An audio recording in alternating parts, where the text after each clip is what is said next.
Sarah Spade Tuesday and Wednesday. Oh, my yeehaw. I was going on vacation. I canceled my vacation so I can watch you guys host. Get the popcorn ready.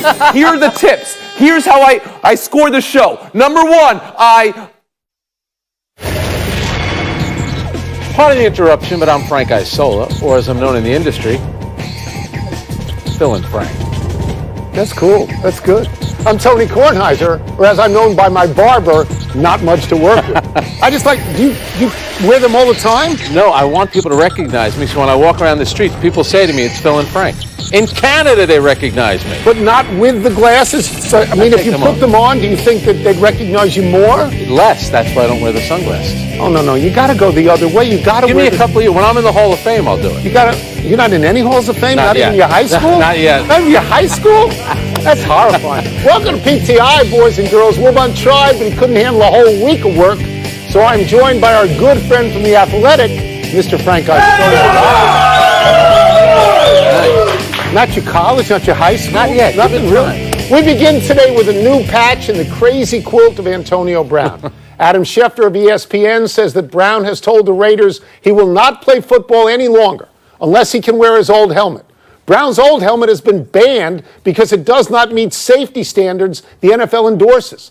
Michael Silver of the NFL Network tweeted today that this issue has been ongoing for months and that Brown even painted his old helmet to make it look like a Raiders helmet. Frank, what do you make of this? Well, between this and the blisters on the feet, you almost get the feeling that he doesn't want to play football. First of all, he claims that the helmet, it affects his vision, yet you have other wide receivers in the league saying it's improved their vision on the field. And also, take it up with the league. Why are you saying this to the Raiders? You signed with them. You knew last season you were going to have to change helmets. He's being petulant yet once again. So in the last 2 weeks, these are my impressions of Antonio Brown, and I have watched Hard Knocks as well.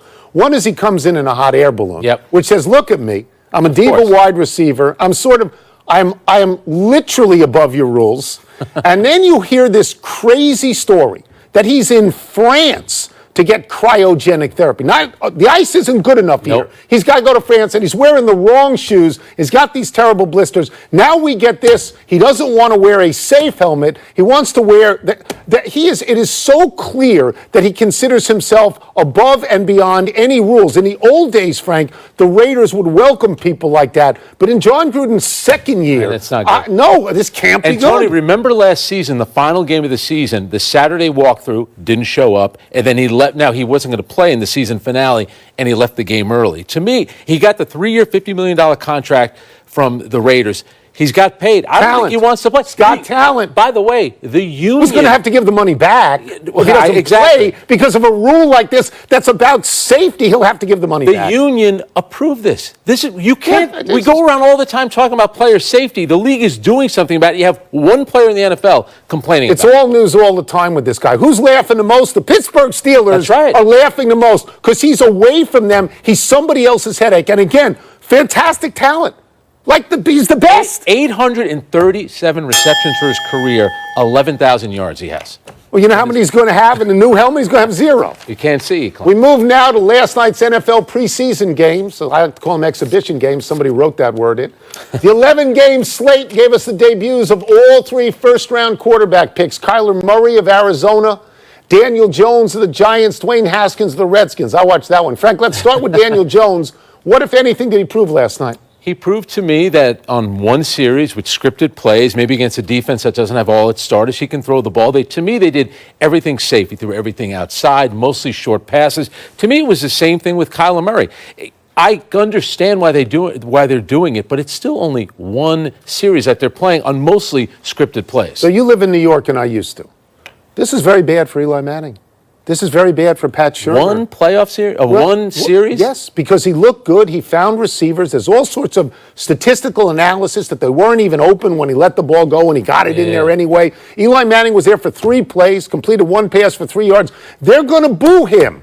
I mean, all the noise in Giants camp for at least the next full week is going to be about Daniel Jones and Eli Manning. But Dave Gettleman and Pat Shurmur, did you hear what Shurmur said after the game when he was asked about him? He said, we knew that. That's why we drafted him. That's right. And they took a lot of heat for drafting Daniel Jones. That's why I think now he was going to play a second series. There was a weather delay. Then they decided to pull him out of the game. But I thought last night was a very good night for the Giants and Daniel Jones. Not so much for Haskins, but Haskins played 6 Was it series. a good night for Eli Manning? Because it wasn't a good night for him. But I say this, though. If Murray and Jones played 6 series, maybe they would have thrown 2 interceptions, had a fumble just like Haskins had. Murray looked like a guy in Pop Warner.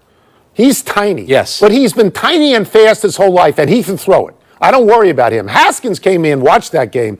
Haskins completed the first pass or 2 and looked pretty good. He had a couple of good But he moments. threw 2 interceptions that were dead giveaways. I mean, you could see that coming from a mile away. He's got a ways to go at this point. And this is an exhibition defense he played against. I know. Didn't show him anything. And I thought after a couple of mistakes, then he started to improvise a little bit. Then he started running, and when you start running a little bit, then you get hit. In trouble. By the way, he only threw 8 interceptions last year at Ohio State. 50 touchdowns. And only 8 interceptions. In Washington, it doesn't matter that Case Keenum threw a touchdown pass. People want to see Dwayne Haskins. Yeah, who the Giants could have drafted, by the way. Let's go to baseball. The Washington Nationals, they go to Citi Field to open up a 3-game series tonight against the hottest team in baseball. Of course, that's the New York Mets. Tony, we know this is an issue for you because you love both teams. I do. All right, so who do you favor? So the Mets are the team of my youth, and my old age is consumed with the Washington Nationals. Neither team is going to catch the Braves. This is about the wild card right now. I think the Mets maybe 2.5 or 3 behind the Nats in the wild card, who have the first one so far. This is all about this game. It's a 3-game series. It's about this game and Steven Strasburg. Steven Strasburg got rocked the other night in Arizona. Let me get the numbers here. 9 earned in 4 2/3, but he's got more wins than anybody else in the National League. He's had a very good year. If he goes out and wins this game and he's the stopper, it's a very big deal because the Mets have lined up Stroman, Syndergaard, and DeGrom. That's the best they've got. Yes, and for the Mets right now, these are 3 huge games at home. The schedule has been pretty easy for the Mets. They've beaten up on some bad teams, including the Marlins. They go to Atlanta after this series. So this next stretch of 6 games. It's funny that you mentioned the pitching. Since the All-Star break, their starters have the lowest ERA in baseball. In late June, they hired Phil Regan, 82 years old. That's right. Okay?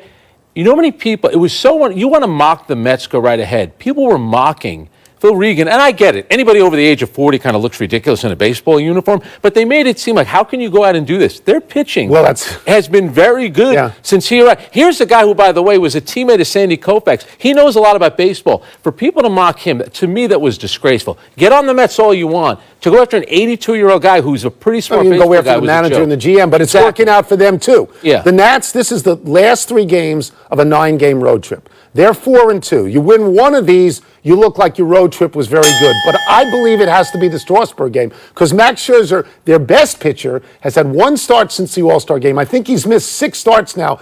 It's hard to win without him. And remember when the Mets traded for Marcus Stroman, everyone said, what are you doing that for? You're not they in the were race. buyers, not Guess sellers. what? They're in the race right now. Yeah, absolutely. Tiger Woods dropped out of the FedEx tournament at Liberty National today after shooting +4 in yesterday's first round. Tiger cited oblique issues, which we've heard before. At the moment, he is planning to play at Medina as the FedEx Cup cuts to 70 this coming week. Frank, should Tiger even bother? I don't know. It always seems like there's some kind of injury. I know in the British Open, he had taken some time off to go on vacation. He looked terrible there. Since the Masters, 5 tournaments, 3 of them majors. He's missed the cut twice, and now he withdraws from here. To me, you know what this? Every time I think about he's Tiger played, Woods now, 10 rounds, 11 rounds? 13 rounds, That's I think. 13 rounds? I played more than that. I know. And you're not 100%. You're playing more golf than he is. Yeah. Here's the thing about Tiger Woods. I think as we get further away from that Masters victory, we're going to appreciate it even more. The fact that he was able to win, because he can't do anything. Okay, so my read on this is that winning the Masters, which nobody thought Tiger would do, probably not even Tiger, ever again to win another major, was such a watershed event in his life that he said, that's it. That's it for the year. I'm done. I don't believe that he has cared about another tournament at all that he's played, including the U.S. Open and the British Open. I think he's basically said, wow, I won the Masters, and that's the end of this year. I think he should play if he wants to play this coming week. There are no expectations on him. I got sciatica in my left leg. I can't play. I would love to go out and walk 18, shoot 95. I honestly believe the Masters was such a win that nothing matters this year. To me, his body continues to break down. But here's going to be the question. He's 43 years old with chronic problems. Do you think And I would think it would have to be the Masters again. Because That's his of the best field. chance. Do you think he could win one more major? Forget about winning 4 more, 3 more. No, I do. No, I actually You do? I think if it's warm and he feels good and he gets off to a good start, I think, here's the thing. He can't be Tiger Woods all the time, but he can be Tiger Woods some of the time. For 4 days, he can be Tiger Woods. He can be. I think that's possible. He's not the first guy that Jersey City knocked out. It's hard to survive in Jersey City. It's a tough town. You should know that. I'm from Long Island, baby. It's easier there. Let's take a break. I'm from the mean streets of Lynbrook and Hewlett. When we come back, the Browns sure looked excited last night, but did today's news end that? And now that Nate Sudfeld is out, do the Eagles need to sign a quarterback like Sam Bradford, maybe Colin Kaepernick? Maybe They've had Sam Bradford. I know. They're not going back there. He was running for his life when he played.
to bring in our friend from NBC's Football Night in America and Football Morning in America, and a Hall of Famer at the National Sports Media Association, my pal Peter King. Let me start with this.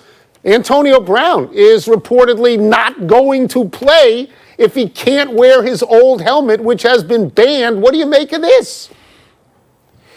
You know, Tony, I think it's the immaturity of Antonio Brown, which is what consistently drove the Steelers crazy. And it's one of the reasons why he's not on the Steelers anymore. You know, they're just too often that he doesn't play by the rules, that he makes up his own rules and plays by them.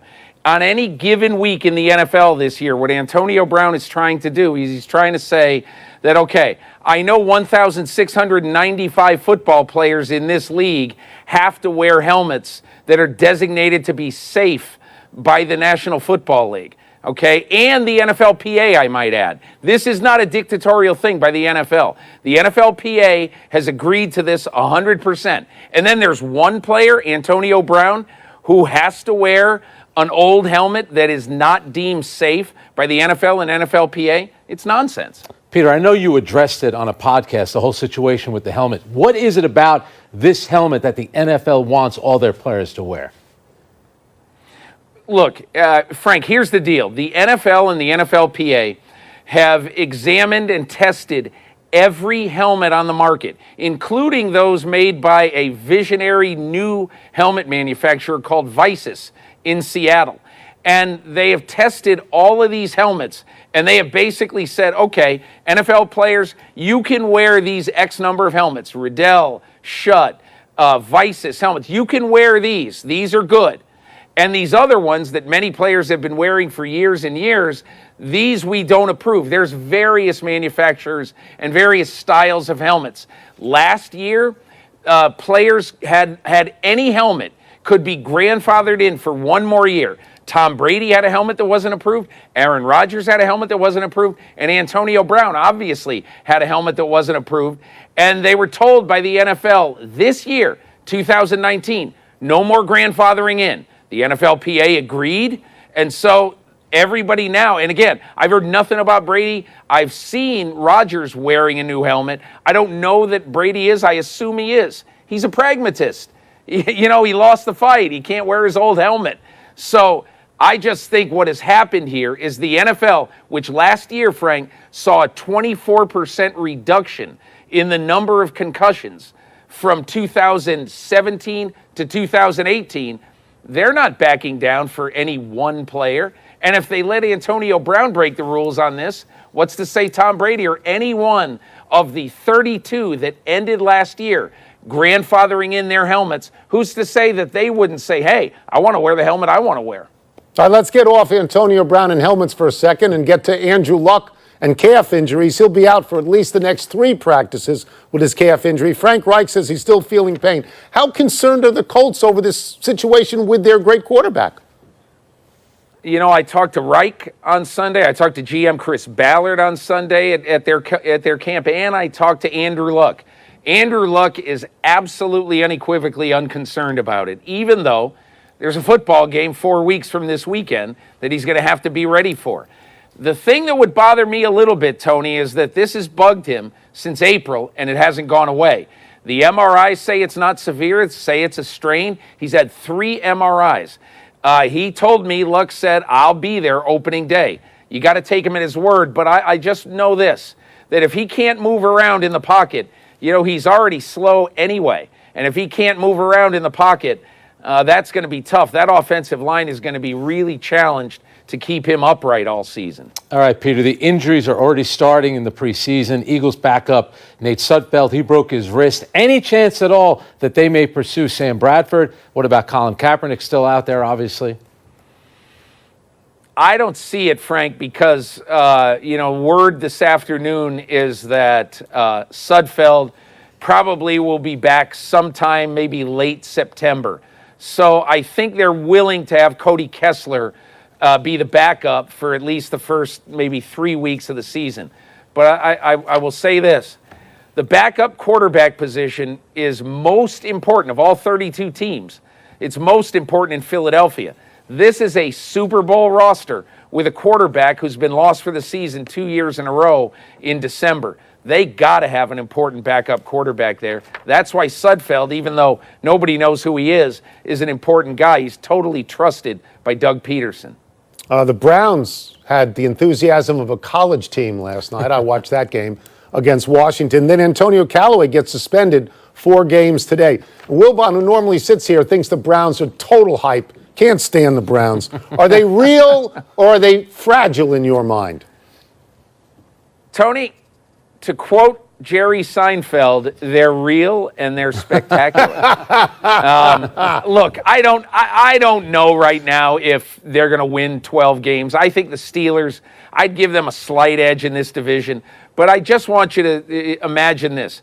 If they're healthy, all right, come late November, they could have the best running back duo in football, in Nick Chubb and 2017 rushing champion Kareem Hunt. And obviously, it's a big question whether Odell Beckham Jr. stays healthy for a full season. But just think about it. If he's healthy, he and Jarvis Landry, great combination. I think they've got absolutely tremendous skill players on this team. And we'll see what happens. Their offensive line worries me, and a second pass rusher worries me a little bit on Cleveland. But I think they're going to be pretty good. The Cowboys, they're falling all over themselves to praise Tony Pollard. That's the running back that they took in the 4th round. Do they really like him, or is this more about trying to put some pressure on Ezekiel Elliott? They have to convince everybody in their training camp that if we're in the 12% chance that Zeke isn't there opening day, that we got a guy we can win with. But Frank, I'll just tell you this. There's no team, in my opinion anyway, that relies on the running back and the running game as much in the NFL right now than the Dallas Cowboys rely on Ezekiel Elliott. I don't think there's any way that Jerry Jones allows him to not play in 4 weeks. I think they'll reach a contract agreement, but look, it's all posturing now. But I'd be very surprised if Elliott isn't there opening night. Now we get you out of here on this. I have this note. You got pulled over. You were on the air with Dan Patrick. You got pulled over. What happened? What is that?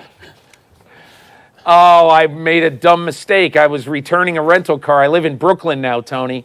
And I was coming off 2 weeks of a training camp trip and was returning a rental car Thursday morning.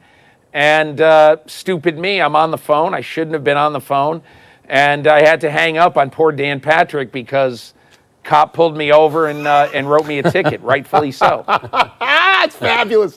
Thank you, Peter. So good to see you. Thank you. Thanks, Peter. Thanks a lot, guys. Let's take one more break, but still to come. Welcome to the NFL, Gardner Flint Minshew II. And Adam Gase gets a little pregame wake me up. He's a Brooklyn hipster now. I love Peter King. At AutoZone, you get what you need when you need it. Got a today job? Pick it up free same day at your local AutoZone. More of a tomorrow project? Order it.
Happy time. People, happy 91st birthday, Bob Cousy.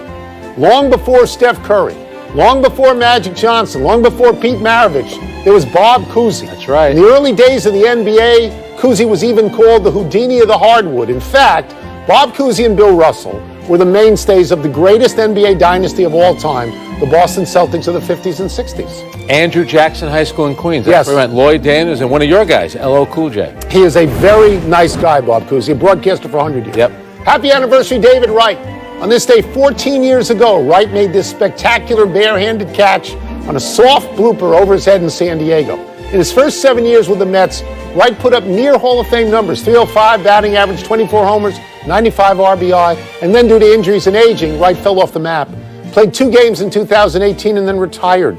You know, the Mets always felt like this was their third baseman, and then injuries happened to him. Class guy, though. Sort of like what Don Mattingly was today. Yes, exactly. Happy trails to Gardner Minshew's helmet and mouthpiece. That's right, Gardner Flint Minshew II got blowed up last night. Rookie quarterback for the Jaguars reached for a low snap. The next thing you know, he's lying on the side of the road. Helmet off, mouthpiece out, dignity destroyed, and he's thinking, why didn't I just fall on that ball? All right, so Andy Reid is going to play Patrick Mahomes for a whole entire first quarter. Would you do that in the preseason? You know, you can get hurt on any single play ever. I don't really know the difference between one series in the first quarter. Andy Reid does this. Donovan McNabb never got hurt. Alex Smith never got hurt. Tom Brady. You know, I would. He played 3 preseason games last year, got sacked only 2 times. It's Patrick Mahomes. No errors today, and we go to the big finish.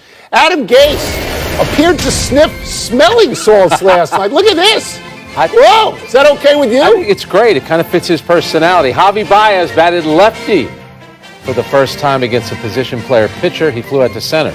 Are you impressed? It's tremendous. He's not a switch hitter. He batted lefty and flew out to center. It's tremendous. Trae Young withdrew from Team USA citing an eye infection. Is that a big loss? He's on the select team. This is the team that practices against the World Cup roster, so not that big of a deal. The Red Sox, they put David Price on the injured list, but Chris Sale struck out 13. What's the bigger deal? I think most people would be tempted to say Price being out. I think it's Sale. The other guy's not there anymore. Sale has to pick it up. Sale has to be a great pitcher. If you strike out 13, is that not a good sign? Yankees are running away with the division. Last one. Yankees can win their 10th in a row tonight in Toronto. Do you like their chances? Yes, I do. By the way, Bo Bichette has had an extra base hit in 9 straight games. The last rookie to do that, Ted Williams. That's pretty good, right? And he also has the record for consecutive games with doubles, which is 9. Yep. I thought it'd be more than that. We're out of time. We'll try and do better the next time. I'm Tony Kornheiser. And I'm Frank Isola. Wilbon, back Monday. You can get the